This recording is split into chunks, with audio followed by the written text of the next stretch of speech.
لبيك اللهم لبيك لبيك لا شريك لك لبيك। কাবাঘর সামনে রেখে যারাই নামাজ পড়েন তাদের জীবনের অন্যতম চাওয়া এক নজর কাবাঘর দেখা। সে কাবাঘরের উদ্দেশ্যে সারা বিশ্ব থেকে লাখ লাখ ধর্মপ্রাণ মুসলমান একত্রিত হচ্ছেন সৌদি আরবে।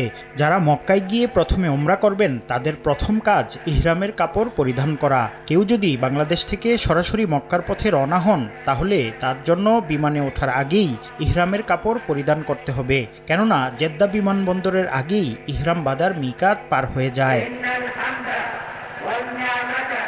ইহরামের কাপড় পরিধান করা উমরার দুটি ফরজের একটি, যা পালন না করলে উমরা আদায় হবে না।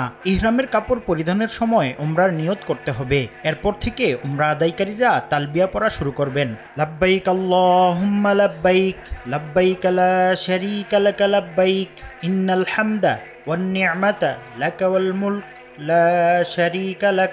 হে আল্লাহ, আমি তোমার দরবারে হাজির, আমি তোমার কাছে উপস্থিত, আমি হাজির, তোমার কোনো অংশীদার নেই। আমি তোমার দরবারে হাজির, নিশ্চয় সকল প্রশংসা ও নিয়ামত সামগ্রী সবই তোমার, রাজত্বও তোমার, তোমার কোনো অংশীদার নেই। যে ব্রাইট লক টেকনোলজি সাধারণ পাউডারের তুলনায় দেয় দ্বিগুণ উজ্জ্বলতা, রিন অ্যাডভান্সড দেয় দ্বিগুণ উজ্জ্বলতা।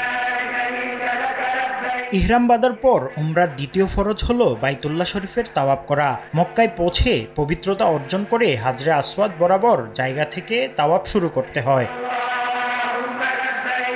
উমরার ওয়াজিব দুটি, সাই করা ও মাথা মুন্ডানো। প্রথমে সাফা মারওয়ায় আরোহণ করে হাত তুলে উমরা আদায়কারীরা দোয়া করবেন। এরপর মারওয়া পাহাড়ের দিকে রওনা হবেন। এভাবে 7 বার আরোহণ করে মারওয়া পাহাড়ে এসে সাই শেষ করতে হবে। মুফতি আব্দুল্লাহ তামিম, সময় সংবাদ।